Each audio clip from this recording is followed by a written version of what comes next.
Cop! Just let her say it. Won't you just let her say it, please? You just keep saying it for her. Just let her say it. I'm doing my best. My name is Mary. I hadn't spoken a single word until I was 5. Everyone thought I was born mute. That day, while my parents were arguing again and my heart was pounding, Cop. Polly suddenly spoke and tried to teach me how to talk. What shocked me even more was, I actually repeated after him. In that moment, everything went silent. My dad stood frozen like a statue. My mom rushed over and pulled me into her arms, shaking with emotion. With Polly by my side, I slowly learned to speak.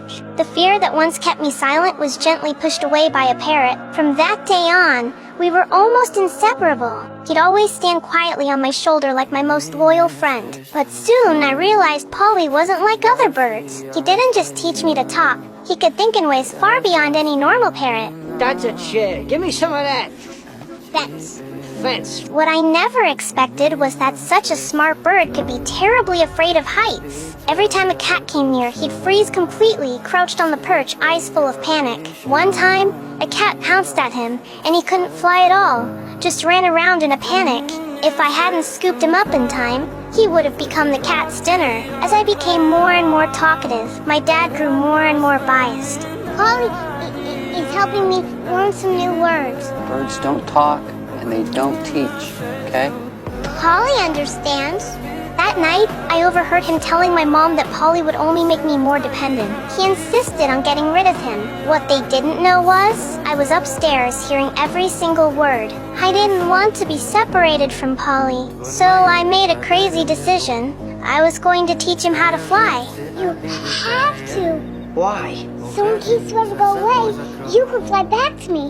Away. We have to stay together, right?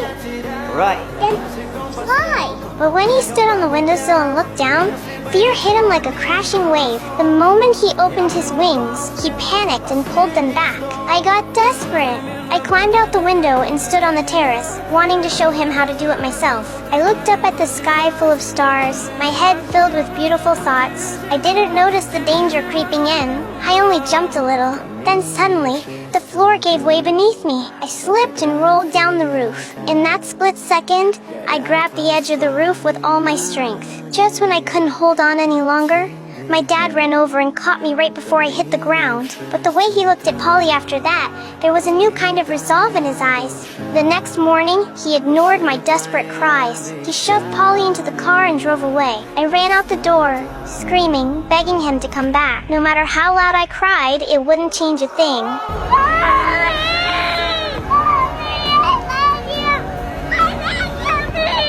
Cop. Just let her say it. Won't you just let her say it, please? Cop. Birds don't talk, and they don't teach, okay? Polly understands. My name is Polly. Because of an accident, Mary's father kicked me out. Luckily, a kind old lady took me in. I really regret not listening to Mary. If I had learned to fly earlier, maybe I could have flown back into her arms long ago. But my stubborn longing reminded the old lady of her husband, the man who once drove their RV across states and around the world with her. Since he passed, that RV hadn't moved. You miss Earl. Eat your dinner. Like I miss Marie. But she understood this aching kind of love all too well. Seeing how I faded day by day, she made a wild decision to drive across the country and take me back to Mary herself. After years of silence, the RV roared back to life. She set off with hope, heading toward Los Angeles. Neither of us expected what kind of test lay ahead. We sang along the way, took in every view, paused now and then, and she'd even draw my silhouette to remember the journey. Even through storms and endless miles, our bond only grew deeper. But one day, as we crossed the desert, her vision grew dim. Fatigue showed on her face. She didn't see the big truck coming. By the time she noticed, she swerved hard, and the RV veered straight into the sand.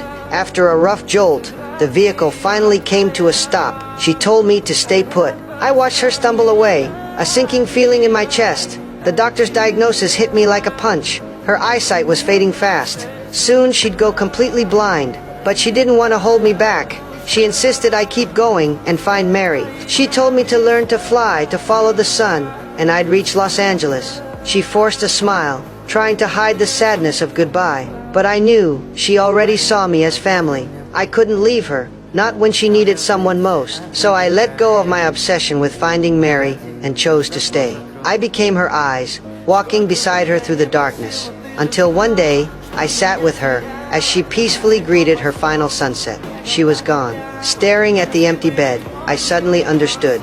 It was time to go. I remembered how both Mary and the old lady wanted me to fly. I couldn't run anymore. If I wanted to see her again, I had to be brave. So I gave it everything I had and flapped my wings to my surprise. I really did fly. Seeing the world from the sky made me forget the fear and the pain. The wind brushing my wings carried her warmth. The shapes of the clouds reminded me of Mary's smile. With every flap, I answered their hopes. I flew over forests, across deserts, through mountains and rivers, always heading toward Los Angeles. I don't know how many days or nights passed, but finally, a new city rose in the distance. I slowed my wings. Soon, I found others like me. I told them I was lost and asked for help.